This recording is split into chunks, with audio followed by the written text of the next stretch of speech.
अब ICC champions trophy एक तरफ है और इस वक्त क्योंकि जो टेस्ट सीरीज जारी है जिसमें पाकिस्तान भी टेस्ट खेल रहा है और भारत भी टेस्ट खेल रहा है, और भारत और पाकिस्तान का जिक्र इसलिए ज़्यादा होता है क्योंकि सबसे ज़्यादा नज़रें इसी मैच के ऊपर होती हैं। तो रोहित शर्मा के ऊपर खासी तनकीद का सिलसिला जो है वो, बल्कि तनकीद की बारिश उन पर हो रही है इस वक्त डिफरेंट प्लेटफॉर्म्स की तरफ से, न्यूज़ प्लेटफॉर्म्स की तरफ से। सुनील गावस्कर से लेकर इरफान पठान, बहुत सारे नाम मैं देख रही हूँ मेरे पास मौजूद हैं जो कि उनके बारे में इस वक्त ये बात कर रहे हैं कि शायद उनकी क्रिकेट जो है वो ख़त्म हो चुकी है। फॉरगेटिंग द पॉइंट कि यही रोहित शर्मा इसी साल में वर्ल्ड कप भी लेकर आए हैं, लेकिन ये क्रिकेट हमें ज़्यादा रुलाती है, कम हंसाती है। और इसी के साथ अगर हम देखें, रोहित शर्मा ने रिटायरमेंट भी दे दी है टेस्ट से, तो क्या ओडीआई के अंदर रोहित शर्मा अपना बेस्ट दे पाएंगे एज अ कैप्टन? देखिए, एक बहुत बड़ी बात मैं कहने जा रहा हूँ। रोहित शर्मा जो कि वर्ल्ड चैंपियन कैप्टन है, बट आप इंडिया की क्रिकेट की तारीख उठाकर देखें, जितने बुरे तरीके से ख्वार होके रोहित शर्मा अब जाएंगे ना, कोई भी नहीं गया होगा। देखिए, मैं अगर कपिल देव से बात कर लूँ, कपिल देव की बात कर लूँ, मैं सौरव गांगुली की बात कर लूँ, मैं सचिन तेंदुलकर की बात कर लूँ, मैं इवन धोनी देखिए आज 42-45 साल के होने वाले हैं। वो बंदा रिटायर होने के बाद आज भी अगर आईपीएल पे खेलने जाता है तो उसके 10 गेंद देखने के लिए पूरा मजमा इकट्ठा होता है सिर्फ धोनी के लिए। हाँ। आपको लगता है कि रोहित शर्मा के लिए कभी भी कोई आईपीएल में मैच देखने आएगा? रोहित शर्मा क्या लोगों के दिलों की धड़कन है? रहा है? नहीं। अब रोहित शर्मा को मुझे लगता है कि पहले डिसाइड कर लेना चाहिए था कि उसको 1 साल पहले कि उसको क्रिकेट छोड़ देनी चाहिए थी। अब वो सिर्फ इसलिए क्योंकि उसने वर्ल्ड कप जितवाया और इसको कंटिन्यू करता हुआ चला आ रहा है। मुझे नहीं लगता कि रोहित शर्मा को इतना लंबा, हाँ एज अ प्लेयर खेल लेते। देखिए, एक रवायत होनी चाहिए। इरफान पठान तो कह रहे हैं अगर वो कप्तान ना होते तो एज अ प्लेयर उनकी जगह ही नहीं बनती। मैं तो एक थोड़ा सा मार्जिन दे रहा हूं उनको कि अगर उनका बहुत दिल कर रहा था खेलने के लिए तो आप एज अ प्लेयर खेल लेते। आप कहते हैं नहीं यार, मैंने 2025 की चैंपियंस ट्रॉफी खेलने के बाद रिटायरमेंट लेनी है। कोहली नहीं खेल रहे क्या?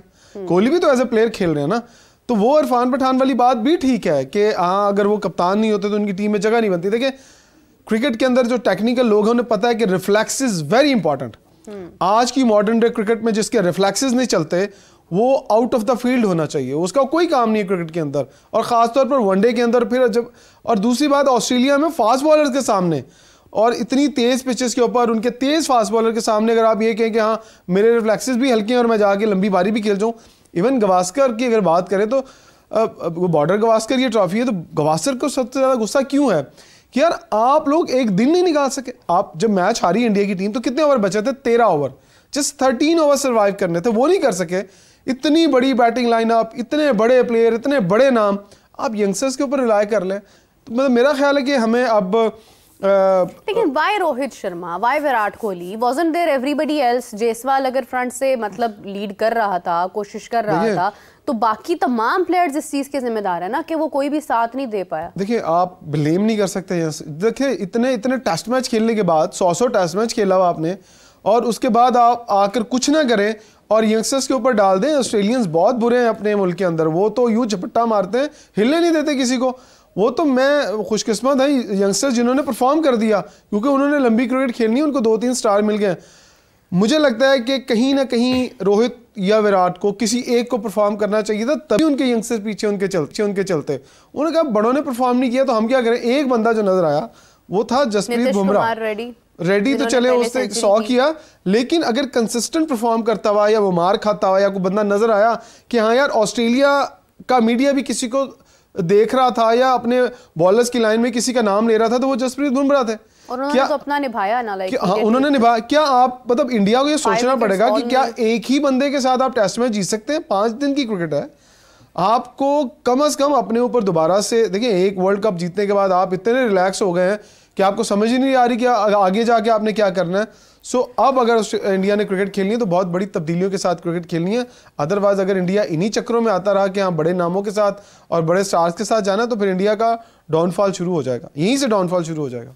देखिए, आई थिंक इट्स टाइम कि बहुत सारी तब्दीलियां जो हैं वो भारत की टीम में भी हमें देखने को मिलेंगी। पाकिस्तान टीम में जो तब्दीलियां हुई हैं प्रॉबली वो शायद इतनी मेंटेन्ड नहीं थी, इतनी स्टेबल नहीं थी कि जिसकी वजह से हम तब्दीलियों में ही रहे हैं 2024 में। स्पेशली 2023 के वर्ल्ड कप के बाद जो हमारी क्रिकेट का स्पेशली एक एरा आया है, उससे पहले जो हमारे चेयरमैन का एक दौर गुजरा।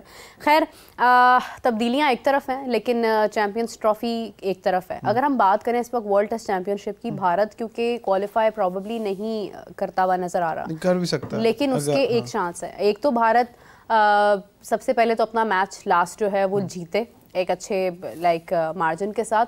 उसके बाद ये है कि ऑस्ट्रेलिया अपने तमाम मैचेस श्रीलंका के खिलाफ हारता है, तो फिर भारत की जो पोजीशन है वो वापस आ जाएगी जो उन्होंने खो दी है। और ये कितना पॉसिबल है? श्रीलंका इज अ टीम जो अपने मैदान में शेर है, तो ये पॉसिबल हो भी सकता है। आपको पता है एक टीम फाइनल हो गई है, वो है south Africa. South Africa through कर गई है फाइनल के लिए। अब 3 टीमें, India, Australia and Sri Lanka. Sri Lanka भी फाइनल के लिए क्वालिफाई कर सकती है। आप वो जरा अपने ज़हन में रखिएगा, अगर वो ऑस्ट्रेलिया से दोनों मैच जीत जाते हैं और इंडिया अपना मैच हार जाता है ऑस्ट्रेलिया से, तो श्रीलंका भी आने के लिए बहुत पूरी उम्मीद है कि वो दोनों मैच 1 साइडेड हराए ऑस्ट्रेलिया को, वो क्वालिफाई कर जाएगा। सो यहाँ मुसीबत सिर्फ एक ही बंदे के लिए, जिसको अपनी इज्जत भी बचानी है, जिसको अपना नाम भी बचाना है, और वो है इंडिया। यहाँ श्रीलंका को इतना फर्क नहीं पड़ता, यहाँ ऑस्ट्रेलिया को इतना फर्क नहीं पड़ता, क्योंकि जब आप महाराज बनकर बैठे हुए क्रिकेट के ऊपर, जब आप चौधरी बन के बैठे हुए हैं, तो चौधरी को ये साबित करना है कि वो चौधरी क्यों है। इंडिया अगर खुद को ये साबित ना कर पाया, हम तो छोड़े, हम तो बात कर रहे हैं, उनका अपना मीडिया नहीं उनको छोड़ रहा, उनकी अपनी आवाम उनको नहीं छोड़ रही। देखिए ये होता है, घर में भी तनकीद हो रही है।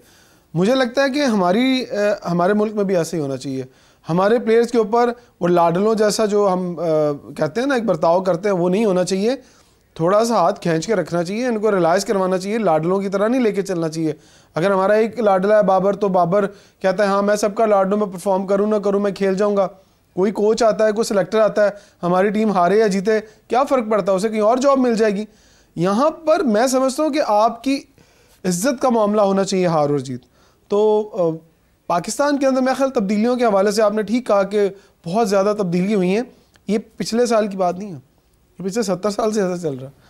हम शुरू से इसी तरह चलते आ रहे, एक दूसरे की टांगे खींचते हैं। लेकिन ये कि हमने टीम बनाई थी पहले भी, अगर हम देखते हैं हमने शाहीन, बाबर, शादाब, हसन अली, ये वो टीम थी जो हमारी सरफराज अहमद की जो कप्तानी के अंदर जो टीम थी अंडर, वो बहुत शानदार थी। उसका वो आज तक रिकवर नहीं हो पाई है। Rizwan is playing that role, वो कोशिश कर रहे हैं नए लोगों को शामिल करके, उन्हें एंगेज करके, और लोग क्रिकेटर्स भी उनके रिस्पेक्ट कर रहे हैं, तो वो चीज़ शायद कहीं ना कहीं रिवर्स हो सकती है। लेकिन जो गलत फैसला था हमारा, वो शादाब से लेके बाबर की कप्तानी तक था, और वो उसकी वजह से हमें नुकसान बहुत उठाना ये था। लेकिन पाकिस्तान ने जो गलत रिवायत डाली है ना पावर्स देने की, कि हर किसी को आते ही का सब कुछ हमारा पाकिस्तान की क्रिकेट के माई बाप ही तुम हो। कप्तान आया तो कप्तान को कह दिया सब कुछ तुम्हारे हवाले है, कोच आया तो कोच को कह दिया सब कुछ तुम्हारे हवाले है, डायरेक्टर आया तो डायरेक्टर को। जब आप सबको खुली छुट्टी देंगे तो खुली छुट्टी में आपको कभी फ़ायदा नहीं होता, नुकसान ही होता है। हर कोई अपना ग्रुप बना के बैठ जाता है। अब फ़र्ज़ करें मुझे कप्तान बना दे, मैं कहूँगा अच्छा यार मेरी मर्ज़ी के 7-8 लोग जो हैं वो एक साइड पर आ जाएँ, बाकी मैं 1-2 लोगों के खिला लूँगा। और ये पाकिस्तान क्रिकेट के ना सिर्फ इंटरनेशनल स्ट्रक्चर में हो रहा है, इवन लोकल क्रिकेट में भी ऐसे ही हो रहा है। जो आप नीचे से उठा के लेके आ रहे हैं वही आप काट रहे हैं ना। तो मेरा ख्याल है कि हमें पावर्स को डिवाइड करना चाहिए, लोगों को उनके रोल्स देने चाहिए। आपने चिकन रोल की बात की, मैं कहता हूँ एक्चुअली में रोल्स देने चाहिए, लोगों को बताना चाहिए यार तुम्हारी पावर ये है, तुमने इतना काम करना है। देखिए इंटरनेशनल जो कोचेज़ हैं वो क्या करते हैं, अब आप कहते हैं कि अगर ऑस्ट्रेलिया परफॉर्म क्यों करता है, इंडिया परफॉर्म क्यों करता है, वहाँ पर एक रोल बना दिए गए। फ़र्ज़ करें अगर फील्डिंग कोच है तो उसका काम फील्डिंग करवाना ही है, वो कोई और काम नहीं करेगा। बैटिंग कोच बैटिंग करवाता है, बॉलर बॉलिंग। यहाँ पर हमारे रिपोर्ट लिखने वाले हमारे बैटिंग के जो हैं वो हमारी माजरत के साथ आकिब जावेद साहब ने अगर रिपोर्ट लिख के देनी है तो किसने लिख के देनी है, उनको तो खुद को लिखनी नहीं आती, उनकी रिपोर्ट लिखेंगे शाहिद असलम साहब। हाँ जी, शाहिद असलम साहब को रखा गया कि जनाब तुसी मेरी सारी रिपोर्टें देनी है, मैं चेयरमैन देकर रख देनी है। सो जब आपको अपना काम नहीं करना आ रहा तो सर आप अगर as a fast bowling coach थे तो आपका तो फास्ट बॉलिंग कोच रहना चाहिए था, साथ अगर आपको बहुत शौक था तो आप चीफ सेलेक्टर बन जाते हैं। वो तो ड्यूटी जो है वो उनको असाइन की गई है ना, अब वो क्या कर सकते हैं इसके ऊपर। अगर हमारा इस वक्त जो हमारा जो स्ट्रेटेजी हमारी जो जा रही है वो ये है कि अगर हमें कोई परफॉर्म करता हुआ नजर आता है तो हम उसी को मतलब बस कहते हैं यही सब कुछ है, अब इसके बाद कुछ नहीं है। सलमान अली आगा ने परफॉर्मेंसेज दी, हमने उन्हें ताज पहना दिया, अब सलमान अली आगा ही सब कुछ है। अब जैसे वो परफॉर्मेंसेज देना बंद करेंगे हम उनको पीछे करके किसी और को सामने ले आएंगे। देखिए आप यहाँ पर स्पोर्ट्स एंकर हैं, आप स्पोर्ट्स का शो हेड कर सकती हैं, आपके बाजू में अगर लगा दे कुकिंग का शो तो आप कहें नहीं भी कुकिंग भी मैं ही करांगी और कोई नहीं करेगा। तो आप ये एडवांटेज क्यों उठा रही हैं भाई, आपका काम सिर्फ as a fast bowling coach है, आप सिलेक्टर, आप क्यों हेड कोच भी बन जाना है, मैं डायरेक्टर भी मैं बन जाना है। सो जब आप सब कुछ बनाएंगे ना तो फिर खिचड़ी पकेगी। तो खिचड़ी पकेगी वो सिर्फ बीमार लोगों के लिए होती है, वो सेहतमंद लोगों के लिए नहीं होती। सेहतमंद लोगों के लिए अच्छी खुराक की होती हैं। सो आप वो काम मत करें जो बीमारों के लिए, आपकी टीम का हाल भी बीमारों वाला ही हो जाना।